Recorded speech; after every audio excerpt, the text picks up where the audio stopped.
Okay, I'm not starting my speech right now. I want all those people who time speeches, Mr. Casson, Mrs. Casson, get ready. Go. Good evening. First and foremost, a heartfelt thank you goes to the Bristol Sports Hall of Fame for this honor. This organization not only preserves Bristol sports history, but gives back to the community in very many ways. Congratulations to my fellow inductees on their special night. All of you are so deserving. Congratulations also to the families and friends of the class of 2018. You too have played parts in the stories of tonight's honorees. I'd also like to congratulate those already in the Hall of Fame. The signs hanging in the back of this room serve as a reminder of the contributions you have made to Bristol sports. The list of people I need to thank for contributing to this accomplishment is long, too many to name. The list includes family and friends, coaches and teachers, colleagues with whom I coached and taught, and countless athletes. Thanks to all of you, but a special thank you to 3 loyal and faithful friends, Phil Pirag, Spec Monaco, and Chris Casson, for believing that I belong here. I was overwhelmed and speechless when I was informed I was being inducted. I am still humbled, as I was not a great athlete, if an athlete at all. And I'm not in the same league as many of the Bristol coaches who are in this Hall of Fame. But I learned so much from watching these coaches. And for many years, I committed myself to coaching and making sports fun for the young people of Bristol, a place that so many of us are proud to call home. I feel so fortunate to have taught, volunteered, and coached with so many dedicated and wonderful people. And I coach so many wonderful kids. Coaching and sports are all about relationships. Fortunately for me, many of those relationships have grown into friendships that have lasted many, many years. Many of those friends are here tonight. There are friends from school and the boys club. There's new friends from school and the boys and girls club. There's the guys from my tennis team in the early 90s. Not only are some of them here tonight, but they still reach out to me to get together for some pizza and a cold beverage. We're friends now. One of the kids from my first coaching job in 1980 is here tonight. He will deny this story, but I swear it's true. In 1983, the Legion team was playing at Hall High School. The regular season was nearly complete.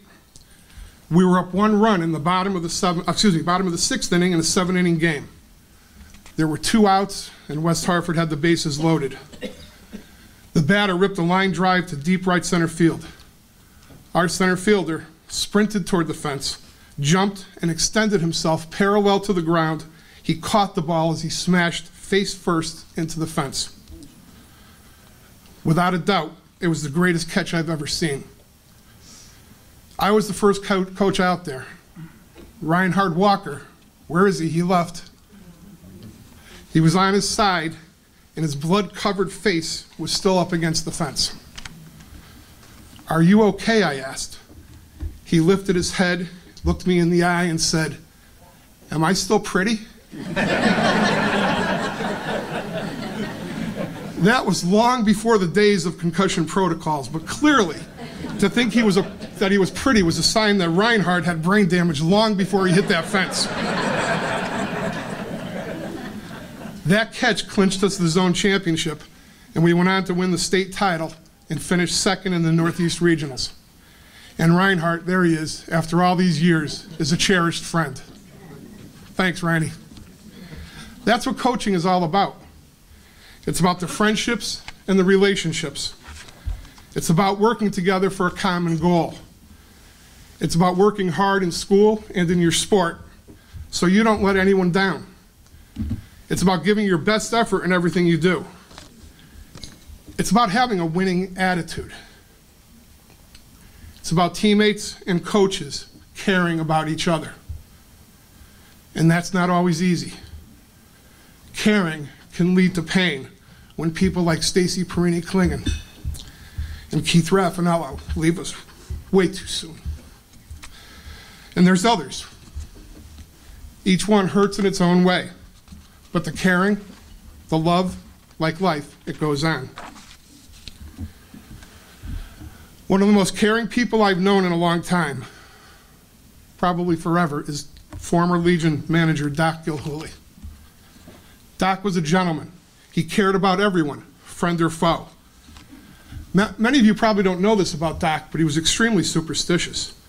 On days of big games, he would cut his lawn multiple times. Thank goodness his lawn was about this big. He would also eat next to nothing on those days. It caught up with him on the night of the state championship game in 1983. About an hour before game time, Doc fainted on the top step of the dugout at Muzzy Field. The head coach tended to Doc while I ran to the park office to call 911. By the time I got back, Doc was seated on the ground, he was alert, and he was talking. Thankfully, everything turned out fine. Several days later, I was talking with Doc about winning the state championship and his passing out on the field. At one point in the conversation, Doc told me that he knew that he had not died and gone to heaven. Doc, I said incredulously, how could you possibly know that? Easy, he replied. When I opened my eyes, the first person I saw was Tommy Burns.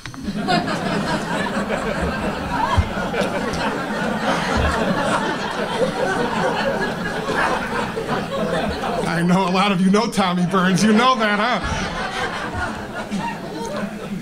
Tonight, I feel like George Bailey at the end of It's a Wonderful Life. Clarence, George's guardian angel, has shared with George that no man is a failure who has friends. Well, just like George, in a large part because of sports and coaching, I am surrounded by the best friends anyone could ever ask for. Thank you, everyone, for being part of this great honor.